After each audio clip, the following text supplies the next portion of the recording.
Welcome to Revenge Tales. Sound of a phone ringing. A man's voice answers, cold, condescending. "Sir, there's nothing we can do. Your account is under review." Beat. Now imagine that voice holding your money hostage, not for days, but for weeks. And every time you call, you can feel the smirk through the phone.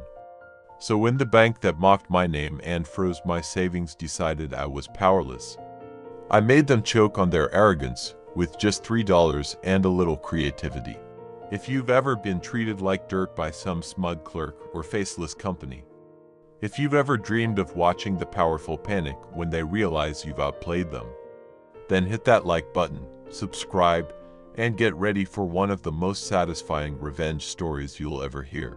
For some reason, God knows why, I thought I could trust a small, local credit union with my savings. It wasn't much, just a few $1,000s, but enough that I wanted it somewhere safe. The branch was small, the staff friendly, that cozy kind of place that calls you sir and smiles too much, or so I thought. It started one Friday afternoon. I was trying to withdraw a bit of cash from the ATM for groceries, but the machine spat out an error. Transaction declined. I frowned. My account had plenty of funds. So I walked inside the branch, where the air smelled faintly of old carpet and printer toner. Behind the counter sat a young clerk, perfectly ironed shirt, half-interested smile. When I explained the problem, she sighed, tapped her keyboard lazily, and handed me a slip of paper. "You can use this code at the ATM," she said. "It'll pull the cash directly from your account." Apparently, it was some feature the credit union offered, nothing special. So I used it, got my cash, went home, thought nothing more of it. If only I knew what kind of storm that tiny piece of paper had just unleashed. A few days later, I tried to check my balance. Online banking wouldn't load. My card declined again. So I called their support line.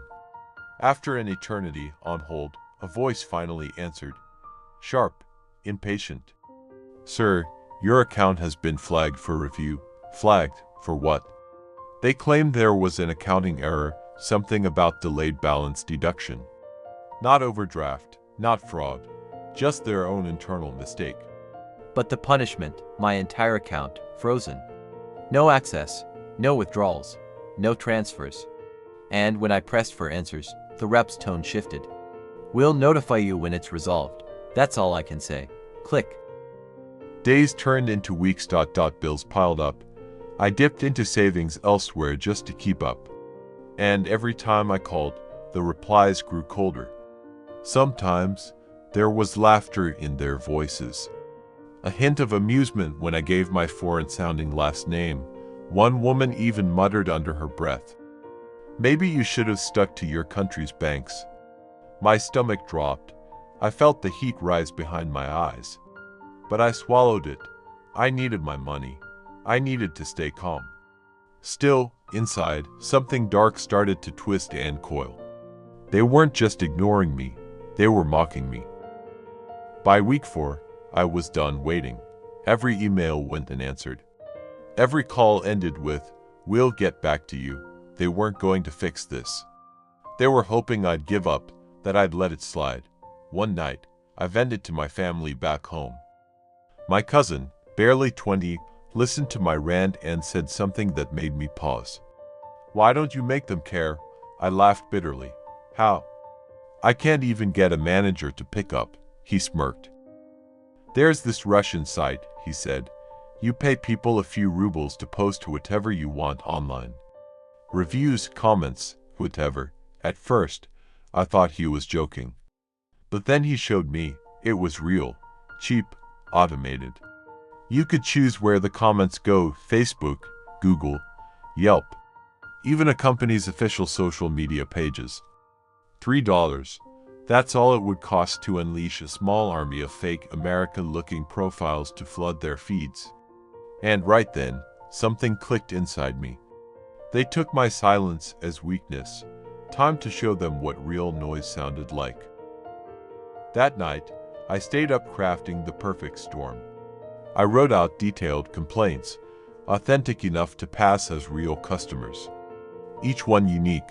This bank froze my account without reason. Rude staff, unprofessional.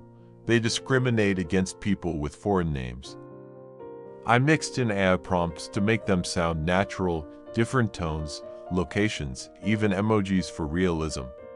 Then, I fed them into the Russian service, clicked order. The progress bar crawled across the screen. My heart pounded.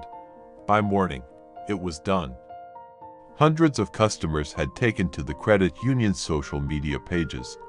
Facebook, Google reviews, Twitter, even LinkedIn. Dozens of posts in minutes. Each echoing the same theme: corruption, discrimination, incompetence. Their once pristine reputation shattered overnight. It didn't even take a full day.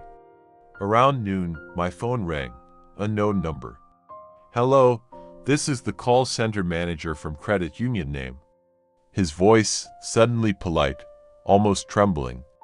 He apologized, profusely, said he'd reviewed my case personally. We understand your frustration, sir, he said. We'd like to resolve this immediately. I stayed silent, letting him talk. He went on, promising that my funds would be released that very day. That the bank would even include a $50 compensation for the inconvenience. And then, the kicker. We'd also like to offer assistance transferring your full balance to any other bank of your choice. Translation, please leave quietly. They didn't dare accuse me of anything, didn't even hint at the chaos online. Because they knew there was no proof, no trail, no connection between me and the flood of angry voices tearing them apart. I thanked him calmly, keeping my tone steady. But inside, I felt a rush of cold satisfaction. Not fiery triumph, just a deep, quiet peace. Justice, finally served. By the end of the week, my funds were back in my hands. Transferred, safe, and I never looked back. But the credit union, their social media was still drowning. Hundreds of customers still ranting, angry emojis, one-star reviews. Every new post they made, instantly buried under a wall of complaints. I almost felt bad. Almost. Because I knew there was no off switch, those bots would keep posting for days, maybe weeks. And someone at that bank would have to clean it up. Someone who once thought I was beneath their attention. Now spending their days scrubbing away the mess my $3 left behind. Cue slow, tense background score, heartbeat steady, like ticking clockwork. As I ended that call with the manager, I remember staring at my reflection in the window. The same person they'd dismissed, belittled, ignored. Now the one they were desperate to appease. It wasn't about the money anymore. It was about dignity. They thought my accent made me powerless. They thought small people don't fight back. But sometimes, justice doesn't need a courtroom or a confrontation. Sometimes it's a quiet click on a website in the dead of night. A ripple that grows into a storm, and when it hits, it leaves the guilty wondering what invisible hand just brought them to their knees. I didn't keep the account, didn't even want the compensation. Because some things, like respect, aren't bought or negotiated. They're earned, and when people forget that, life has a way of reminding them. One bot post at a time. If this story gave you chills, hit that like button and subscribe.